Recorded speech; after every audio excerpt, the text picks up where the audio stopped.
Mas vamos lá.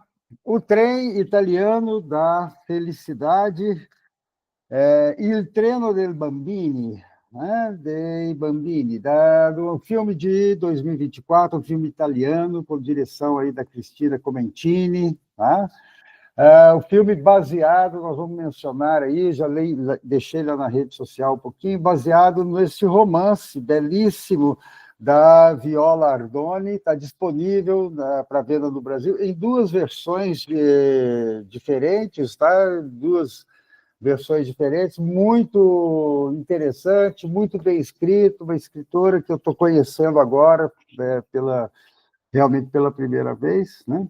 E que me pareceu bastante interessante. Nós vamos estar aqui falando um pouco a respeito desse filme, tá?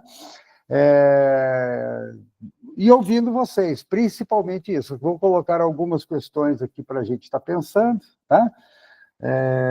De modo que a gente possa estar batendo um papo. O mais importante vai ser o bate-papo aqui. Eu espero não me delongar demais aqui com algumas pontuações que eu vou já dar aqui o roteiro. Tá? O filme, gente, é ambientado, tá? O filme é inspirado em eventos reais, eu vou estar falando disso, sobre a história, né, dos trens lá, dos trens da felicidade, os trens das crianças, né?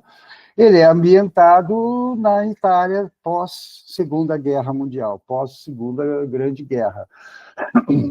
E já vem aí toda uma situação para a gente comentar, ou seja, provavelmente, né, as guerras ao lado aí das ditaduras sanguinárias, né, na história da humanidade, são aqueles dois tipos de fenômenos agressivos, destrutivos, que se situam ali no extremo do espectro da capacidade agressiva e destrutiva da humanidade, do ser humano, né?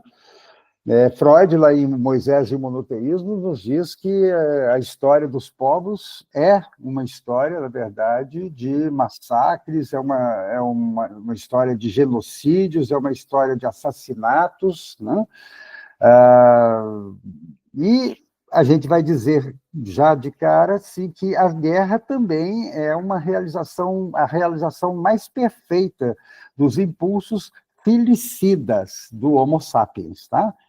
Digo felicidos porque para a guerra são enviadas as crianças e os jovens, né? Sempre são as crianças e os jovens em todas as guerras os mais devastados, e esse cenário aí do filme, muito bem retratado, principalmente na primeira parte do filme, mostrando a Nápoles, a destruição, ainda o filme já começa até com bombardeios ainda acontecendo, né?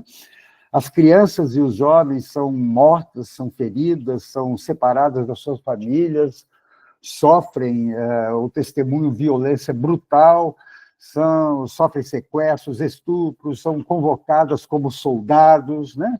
E mesmo cessado o conflito, as sequelas aí ao longo dos anos e até as décadas seguintes continuam monstruosas. As crianças e os jovens são mutilados do seu futuro, né? Essa é a tristeza, esse é o horror da guerra, tá? Nós vamos estar aqui falando para vocês a respeito disso. Eu quero estar abordando o mais sucintamente possível 4 tópicos aqui para a gente estar colocando, tá bem? Para a gente estar falando. Eu quero comentar com vocês um pouquinho da história dos trens das crianças, os trens da Treni dei Bambini, né? Os trens da felicidade, como foi chamado aí no filme, tá? Nós vamos apontar que no filme fica muito bem retratado um impasse civilizatório, bastante ilustrado, muito bem ilustrado aí no filme, tá? Com esse impasse, nós vamos estar falando sobre a força e o poder do laço e da afetividade humana, né? Quando o outro importa para mim. A força do laço social, da libido investida no outro, no meu semelhante, né? E, para concluir, vou abrir para vocês, para ouvir de vocês as colocações de vocês. Nós vamos perguntar com Freud, né? Como alimentar a esperança? Como ter esperança nesses nossos tempos? Tá? já que o tema da guerra, né, é bem atual. Neste momento, eu tenho alguns dados aqui, que depois poderíamos comentar, são centenas de milhares de pessoas diretamente envolvidas na guerra, são milhões os habitantes do planeta que estão passando por guerras ou conflitos armados neste momento que nós estamos fazendo a nossa reunião. Né? Contexto histórico do filme, gente, vamos lá, a história real, os trens das crianças, foi uma iniciativa ali que foi de 1946 a 1952, mais ou menos, na Itália, né? Uma iniciativa, essas imagens que eu passei para vocês são imagens fotográficas jornalísticas, tá? Foi uma iniciativa do Partido Comunista Italiano, que aparece bastante no filme, e da União de Mulheres Italianas, né? Unione dei Donne de Itália. Então, a UDI, juntamente com o Partido Comunista Italiano, tomaram a frente dessa iniciativa. O que estava acontecendo era uma devastação do território, como todos os países do continente europeu, né? Pela Segunda Guerra Mundial, e que aumentou ainda mais a miséria no sul da Itália, sempre uma parte mais pobre, mais empobrecida, né, do país. Tá?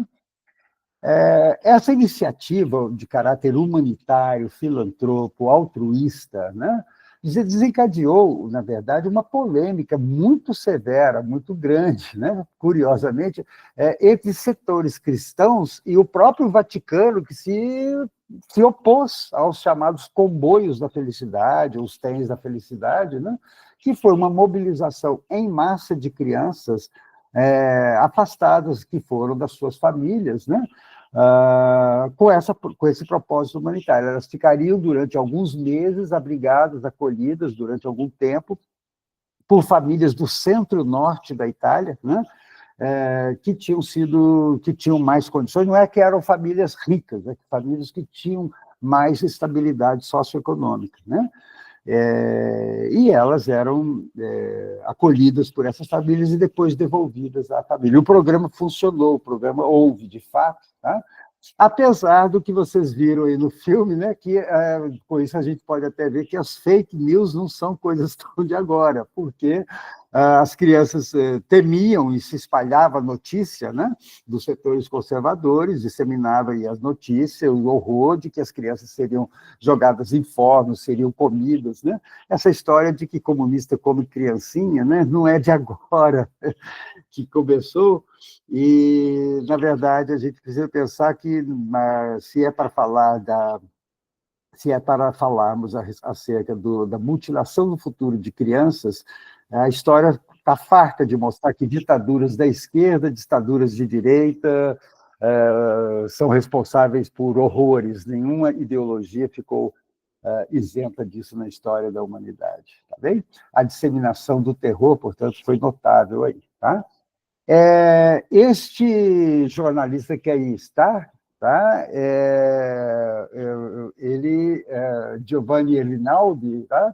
Ele investigou a história e ele publicou 2 livros, né? Infelizmente não temos em português, não tem traduzido, tá? O primeiro, que foi Os Trens da Felicidade, que deu origem, inclusive, ao romance lá da Viola Ardoni, tá?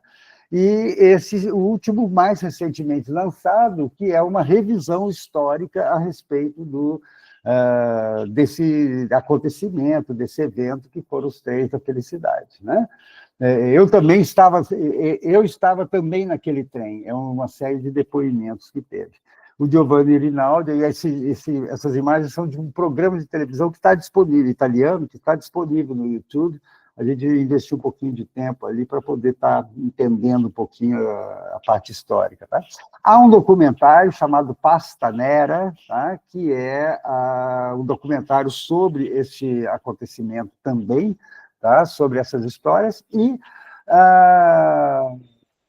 essa trajetória do sul para o centro-norte e norte da Itália, né, aconteceu ali nesse ano que a gente estava falando, de 46 a 52, mais ou menos, com um detalhe muito, muito interessante. Tá?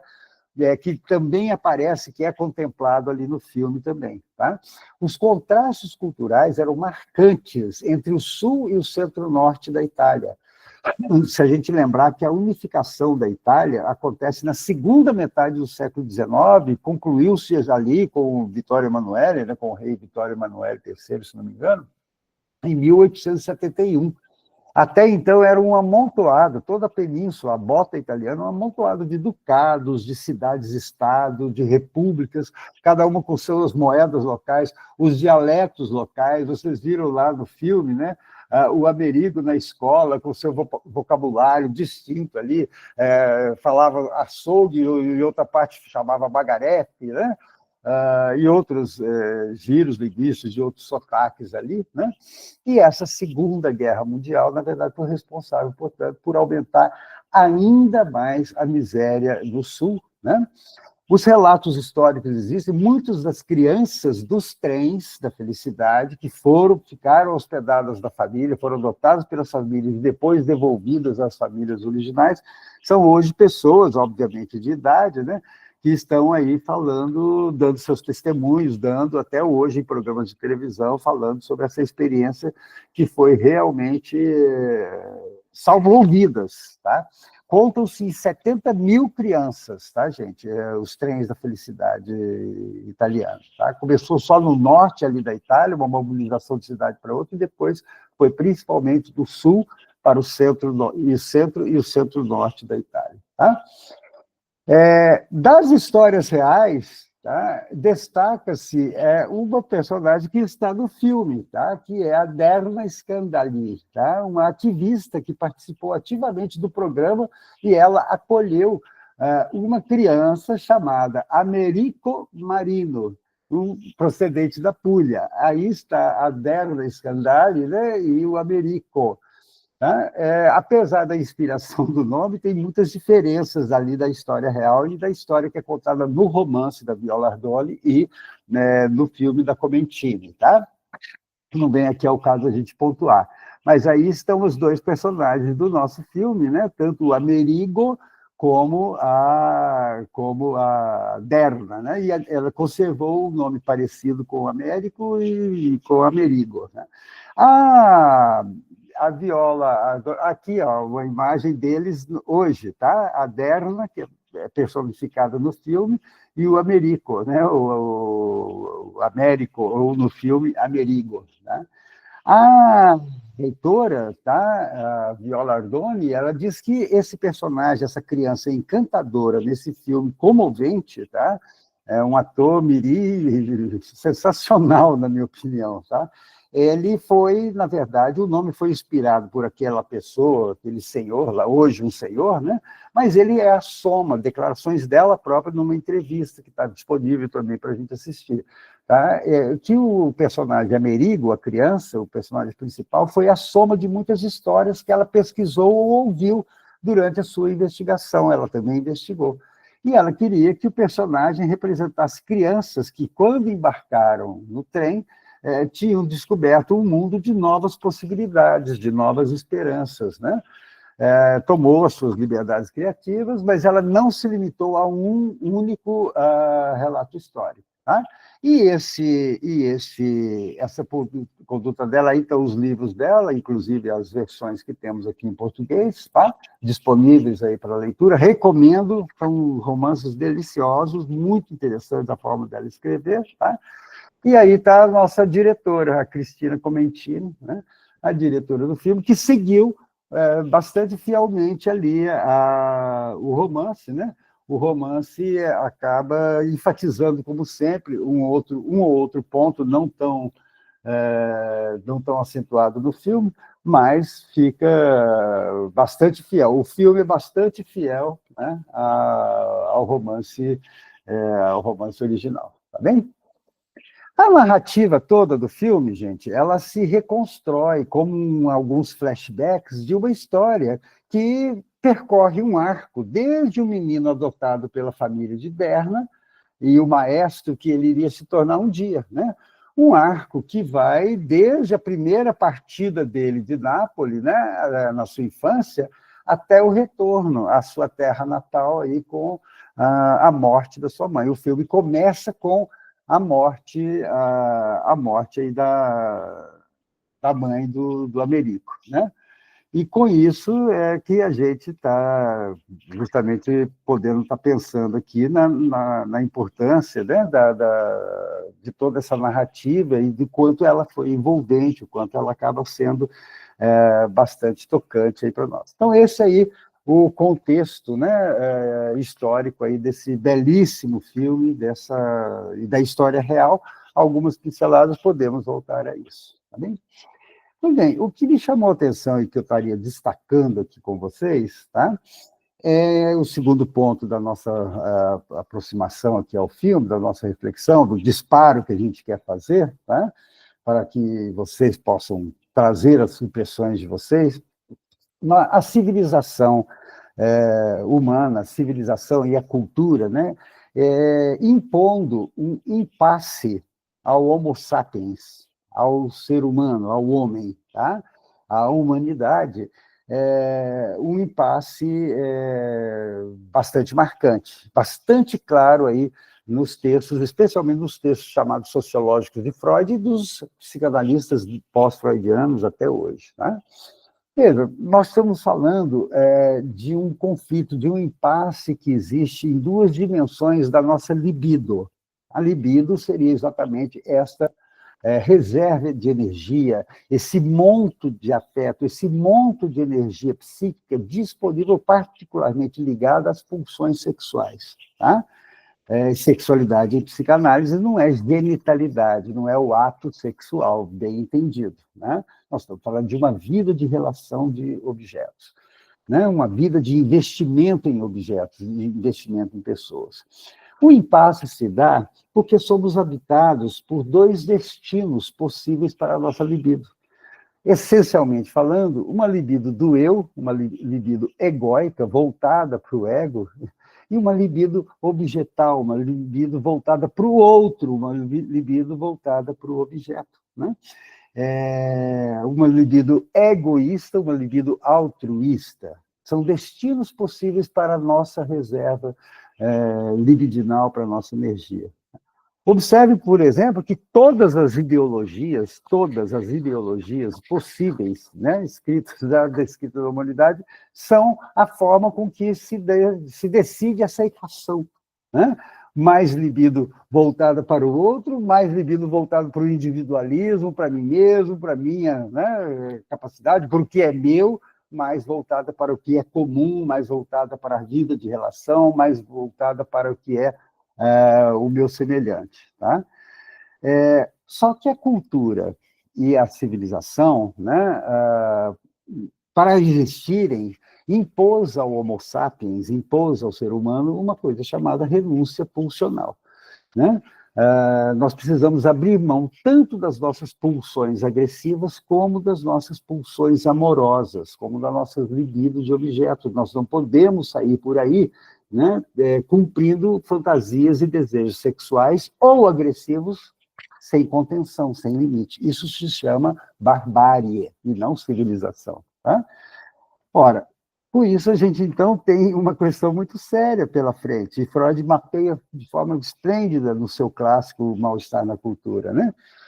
Todo amor altruísta, e este filme é um show de amor altruísta de ponta a ponta, né? Todo amor altruísta, entretanto, ele vai se dar sempre às custas de alguma cota do meu narcisismo primário, tá? Da minha vontade de investir em mim mesmo. E eu vou buscar inconscientemente um ressarcimento a esse respeito. É por essa razão que Freud localiza no ser humano, tá? Todo ser humano que é responsável justamente por preferir e optar a cultura, a civilização e não a barbárie, ele se torna essencialmente um inimigo da civilização. O ser humano é dependente da civilização e ele é um inimigo da civilização. A gente é um inimigo da civilização quando você, por exemplo, resolve parar em faixa tripla na porta da escola do teu filho para buscar a criança. Você escolhe porque... E por que é inimigo da civilização? Porque se todo mundo resolver fazer a mesma coisa que você, não tem mais trânsito naquela rua, né? Mas se o guarda não estiver vendo, eu dou um jeitinho. Essa é a hora que a gente fala da inimizade para com a civilização, né? No filme, gente, nós vemos esse contraste, esse impasse entre a libido egóica, né, e a libido objetal, entre a libido investida no meu interesse, em mim, no meu eu, e a libido destinada ao outro, a cota que eu cedo, que eu consigo, que eu invisto no outro, entre o eu e o comum, né, é um contraste constante durante toda a trama do filme, né? As ambivalências não estão extintas. Esse amor-ódio que temos na nossa relação com o outro, não estão extintas as ambivalências, não estão extintas pela idade. Vocês viram o filme, a sementinha de ódio, já desde as crianças, né? O menino que chega lá, o Amerigo, na casa, e o menino está todo enciumado porque os pais deram a blusa para o Amerigo.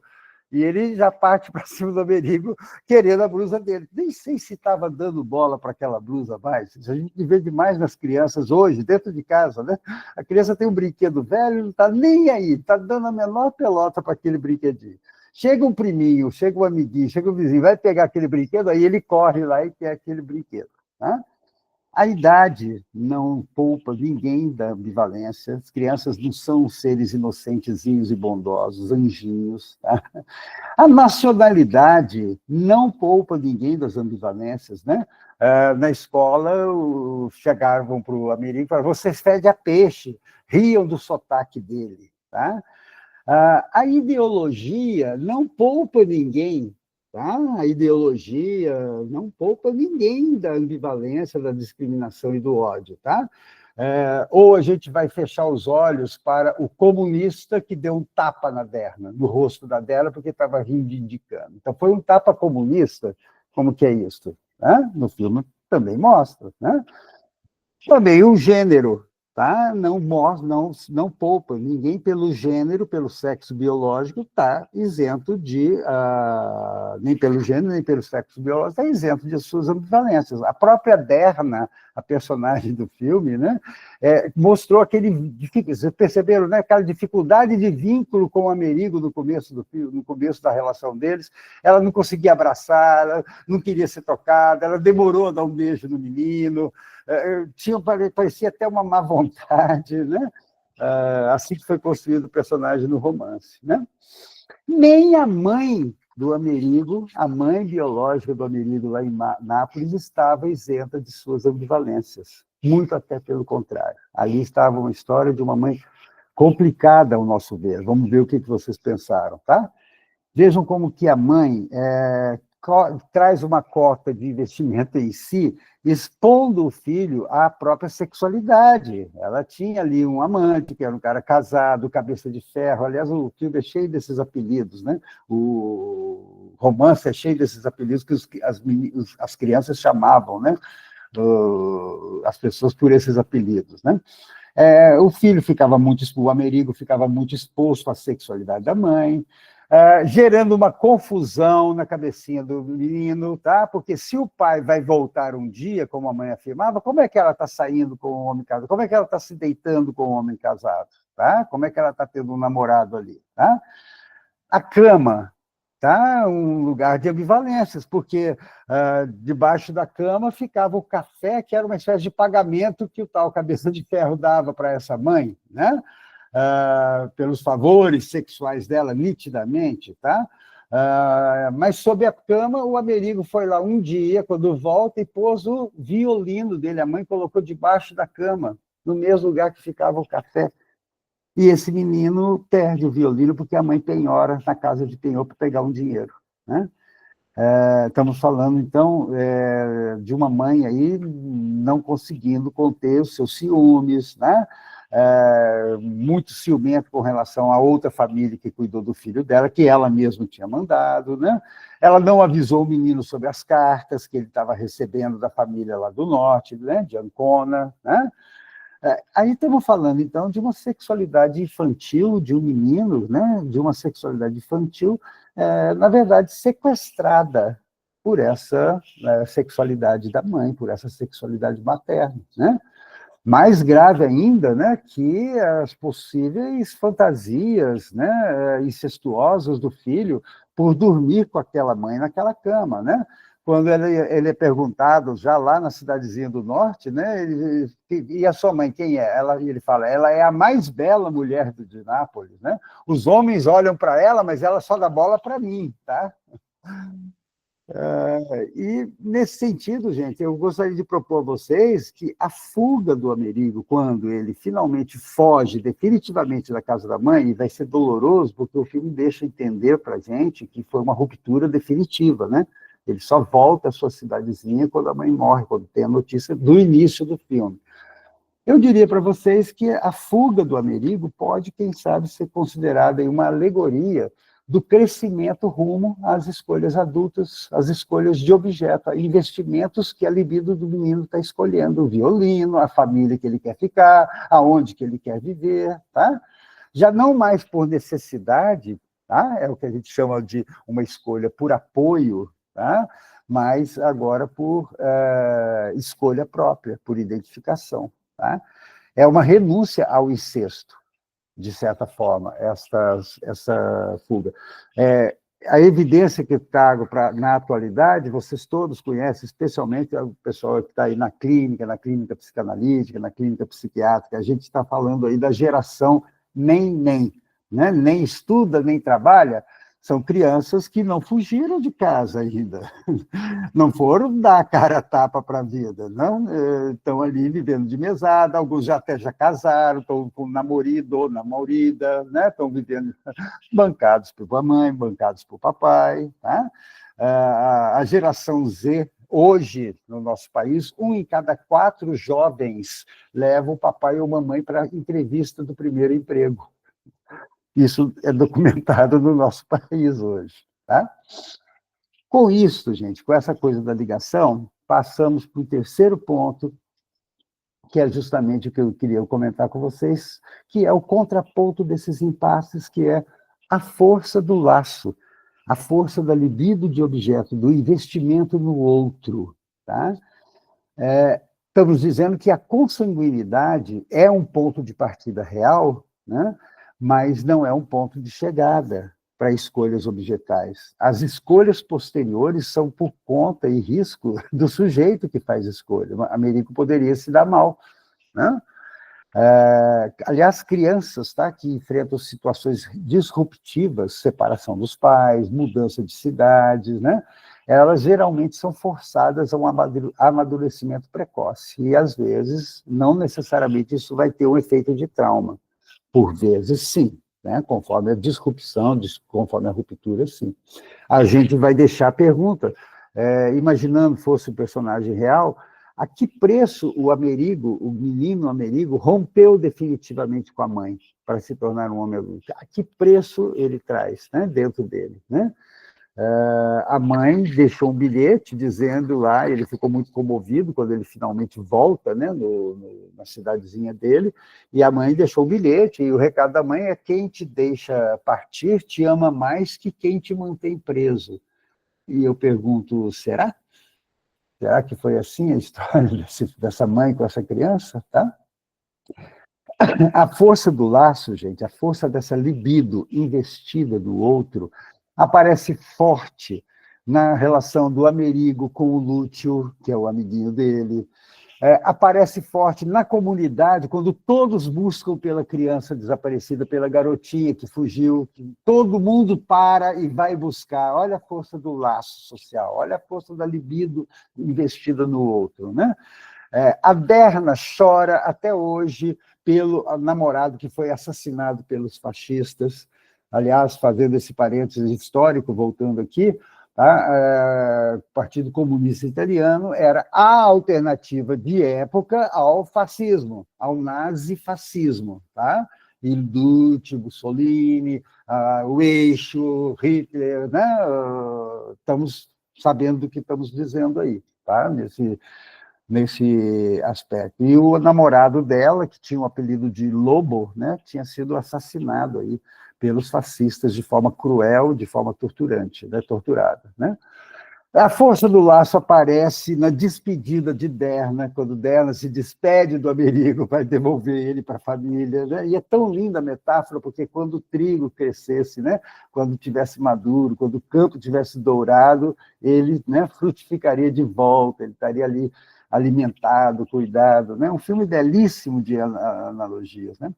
No reencontro da Derna com o Amerigo, aquela hora que ele reaparece, ela está saindo de casa e ele volta, e ele aparece de volta porque fugiu da casa da mãe. É um momento emocionante do filme, libido de objeto, libido do outro, né? E até na própria mãe. Tá? A mãe, quando resgata o violino, vai lá, a gente não vê, a gente fica sabendo pelo bilhete que ela deixou, ela vai lá e resgata, e bota o violino debaixo da cama, né? É uma descoberta póstuma, né, que o Amerigo, já homem adulto, faz, né, e que tem um belíssimo sinal, um belíssimo valor alegórico aí para a gente pensar. Tá? Finalmente, gente, a pergunta que eu, desse impasse e dessa força do laço, dessa ambivalência, mas dessa positividade que fez 70 mil crianças superarem parcialmente, ao menos, os seus traumas, serem cuidados e alimentados, serem acolhidos, né? Versus toda esses impasses aí da natureza humana que a gente estava falando, fica uma pergunta... Como alimentar a esperança, tá? Diante desses impasses? Freud termina o seu clássico, que eu estou citando aqui para vocês, Mal-Estar na Cultura. Freud termina dizendo assim: aqui está, no meu entender, a questão decisiva para o destino da espécie humana. Eu fico impressionado como é um texto atual, né? Se seu desenvolvimento cultural conseguirá, e em caso afirmativo, em que medida, dominar a perturbação da convivência que provém da pulsão humana de agressão e autoaniquilamento. Nossa época merece, talvez, um particular interesse justamente em relação com isso. Freud escreveu isso em 1930, gente. Né? Nossa época em relação a isso. Hoje, os seres humanos levaram tão adiante o seu domínio sobre as forças da natureza que, com o seu auxílio, resultará fácil exterminarem-se uns aos outros até o último homem. Eles sabem disso. E daí parte, boa parte da inquietude contemporânea, da sua infelicidade, do seu humor angustiado, né? Freud está dizendo aqui, e pouco antes desse trecho que eu li para vocês, ele está pedindo desculpa aos leitores, tá? Ele pede desculpa aos leitores e aceita, tá, ser reprovado no seu clássico, no seu belíssimo texto, tá? Mal-Estar na Cultura. Ele aceita a reprovação porque ele diz aqui, né? Eu sei que eu não soube dar a vocês nenhum consolo, porque isto, algum consolo para a natureza humana e para as forças destrutivas da humanidade, né, é o que, no fundo, todos querem, desde o revolucionário mais ferrenho até o mais dedicado beato. Né? Na carta, 14 anos antes disso, que Freud escreve a Einstein, na troca de correspondência entre os dois, que foi publicada pela então Liga das Nações, né?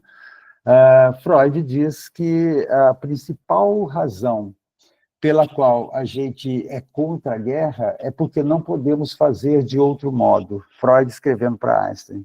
Não temos como fazer, como agir de outro modo. Nós somos pacifistas porque nos vemos forçados a ser pacifistas por razões orgânicas. E ele termina perguntando para Einstein: por quanto tempo teremos que esperar até que os outros também se tornem pacifistas. Esse é o impasse. Um impasse que é trazido de forma belíssima aí no filme. Poderíamos dizer que, talvez, com Freud, a gente diria que não há muito remédio. Freud não se mostrava muito otimista com a natureza humana, né? Mas também não podemos fazer outra coisa. Para isso serve, como diz aí o Antônio Galeano, as nossas utopias. A força da libido, a força do investimento no outro, a força de ceder essa cota, né, da minha libido investida em mim mesmo, como uma utopia, né, porque os 3 italianos da felicidade fizeram a sobrevivência de mais de 70 mil crianças, né?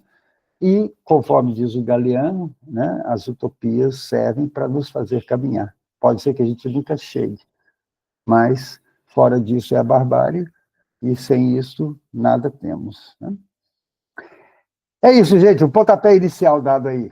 Para pensarmos um pouquinho, para ouvirmos, eu vou pedir desculpas aqui para eu abrir os microfones, se eu demorar muito, por favor, não se repare. E também vou abrir aqui vou abrir o chat aqui, ó. O microfone já está podendo ser, e se alguém quiser colocar mensagens aí também, tá bem? Já estão aqui liberadas. Ivani, boa noite, Ivani. Te pedi para dar uma força aqui também, por favor, divida com a gente algum comentário. O seu microfone está mutado, tá bem?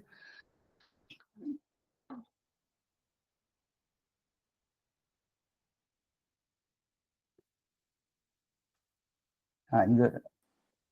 Deixa eu ver se eu consigo ativar. Agora sim, agora acho que sim. abriu. Eu estava com dificuldade aqui com a conexão, tive que mudar para o iPhone, mas consegue me ouvir? Tá, muito bem, estamos te vendo e te ouvindo. Ivani Correia, nossa colega aí, psicanalista. Boa noite a todos. Então, realmente um filme muito, muito lindo, muito rico, muito cheio de lugares para a gente percorrer, né? E acho que Marcelo fez uma introdução muito boa com toda essa história da situação real do trem das crianças, né? Mostrando, acho que mostrando algo de esperança, né? Nesse ser humano de guerra, né? E onde em algum canto se pode encontrar alguma coisa de esperança, de doação, né?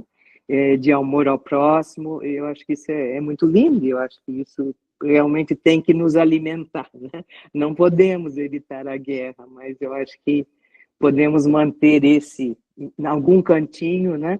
Esse sentimento que o ser humano tem e que em muitos aparece, e nessas situações extremas, né, são tão importantes, salvam tantas vidas, né? Mas o que eu queria aproveitar para falar, né, tomando o gancho aqui da psicanálise, né, Marcelo comentou alguma coisa, era sobre a história particular do Américo, né, que começa com esse violinista, né, dando um concerto, então alguém realmente bem sucedido, muito bem, né? E depois o filme começa contando a história desse homem bem sucedido, né? E todas as desavenças que houve ali. E eu queria colocar um enfoque naquilo que você falou, que era a ambivalência, né, que existia ali, mas a ambivalência, no caso particular dele, na relação dele com a mãe, né? Então, essa mãe sofrida, né? Da sua maneira amorosa, preocupada, cuidadosa com ele, mas também mostrando alguém muito carente, com muitas necessidades afetivas, né? Que ela buscava nesse amante aí toda atrapalhada, mas era o que ela conseguia achar, né? Mas eu acho que, de alguma maneira, esse mostrar dessa necessidade dela ajudou o Américo. Eu acho que, de alguma maneira, foi o que permitiu que ele se libertasse, porque, ao mesmo tempo que ela se grudava nele, como sendo a única coisa que ela tinha, né? O único ser ao quem ela se dedicava e do qual ela cuidava, também ela colocava ele como um estorvo, né? um estorvo para a situação dela, um estorvo para os encontros dela, um estorvo porque ela tinha que trabalhar demais e se preocupar com ele. Era claramente ambivalente, né? A fala dela, a postura dela, a relação dela com ele, né? Depois de colocá-lo na cama, de fazer massagem, de aquecê-lo, de atendê-lo, e ele entrava nesse jogo aí edípico, mas dentro de uma situação onde também era cuidado, né? Também era cuidado. E a saída dele teve a ver com isso, né? Ela acreditar nesse trem e encaminhar, levar, mandar, permitir que ele fosse, né? A impressão de que foi realmente um cuidado, né? Ela queria que ele tivesse uma situação melhor, né? E que tivesse alguma oportunidade que ela não podia dar, né? E que é o que ele encontra nessa família, que eu digo que não era só a mãe que o adotou, mas toda a família que cercava, com a qual ele teve contato e se enriqueceu bastante, inclusive esse contato cultural, né, com a coisa da música, do violino, né, que ele nunca teria tido ali na casa, né, e que volta, eu acho que enriquecido com isso, com descobrindo coisas nele, descobrindo o desejo de tocar, de ser músico, né? Então, acho que realmente é o que você diz, é uma descoberta, é como se ele se abrisse realmente para um desejo próprio, né? Para uma vontade própria, mas volta para casa, né? E os ciúmes da mãe, que tinha a ver não só com os ciúmes da outra mãe ou do apego dele, mas realmente com medo de perdê-lo. Realmente ela já o tinha perdido ali, né? Na hora que ele volta, querendo estudar, querendo tocar, né? E ela dizer, não, tem mais é que trabalhar. A realidade dali do lugar e nossa tem que ir aprender um ofício, trabalhar e ficar naquela vida, né? Que ela não saiu, que sempre que não ia sair, que ele também ia ficar, né? E toda a artimanha que ela faz, escondendo todo o afeto que a família tinha dado a ele, deixando ele tão mal, né? Era justamente porque ela não queria perdê-lo, né? Aí se agarrava nele mesmo, né? Precisando dele para ficar ao lado dela, né? E não queria perdê-lo. Mas ele já tinha espiado, digamos assim, o mundo lá fora, né? Então conseguiu ir atrás do conservatório para ver a possibilidade de música, conseguiu ir atrás, pensar que ela poderia não ter passado, recebido, retirado as mensagens, as cartas para ele, né? E com isso resgatar tudo que ele tinha tido com essa família, com esse pessoal do Sul, né? Que tinha enriquecido tanto e que estava ainda disponível, ele sabia disso, né? Sabia ali, né, quando comprovou de que eles realmente não tinham perdido o laço com ele. Então ele tinha essa disponibilidade e a escolha era dele, né? Sem dúvida não dava para levar a mãe junto, não dava para manter um contato com essa mãe, era romper ou ficar, né? E a opção dele foi realmente de romper, eu acho que por isso que ele nunca mais a viu. O que manteve essa ruptura foi realmente essa mágoa que ele ficou com essa mãe por ter escondido, por ter vendido não, mas colocou na penhora o violino dele, por ter impedido ele de ter contato. Então, isso foi o que o manteve distante dela e cuidando da vida dele, né? A volta dele que mostra, eu acho que aí mostra de novo a ambivalência da mãe. A mãe não foi só malvada, né? A mãe resgatou o violino, a mãe deixou o violino no lugar onde ele pudesse encontrar, ela esperava que ele em algum momento voltasse, mas ela não foi atrás, né? Então, acho que aí também um gesto de nobreza e de amor da parte dela, de permitir que ele saísse para o mundo, né? E ela realmente não tinha condições de ir junto, não tinha condições de acompanhá-lo, né, por todas as dificuldades dela, inclusive as dificuldades em relação a soltá-lo. Então, eu achei isso muito, muito bonito, muito bem mostrado no filme, né? Dentro desse contexto social ali difícil, né? Mas que as pessoas tinham as suas individualidades, né? Quando você fala da dificuldade da mãe, da segunda mãe, né? no relacionamento dela, depois que perdeu o namorado, com outro que lhe dá um tapa na cara e ela não consegue reagir, né? Então mostra ali as individualidades de cada um, que sem dúvida existe, né? Dentro de todo esse contexto, até a dificuldade de se ligar a ele, porque no fim foi uma ligação muito bonita, mas que ela se negava, né? Ela não se sentia capaz, né? Porque eu acho que a negação dela é porque não se sentia capaz. A mulher sozinha, magoada, se sentindo empobrecida afetivamente, né? E achando que não tinha afeto para dar. Então, isso também fazia parte da história dela, né? E ali a oportunidade que ela tem e que eu acho que foi bom para os dois, né? Então, eu achei essa parte muito rica e muito interessante no filme, em todo esse contexto cultural tão importante, mas não deixando de lado o indivíduo e as vicissitudes ali dos indivíduos, né? Era Não, isso que eu Merigo. queria. Excelente, Luiz, muito bom.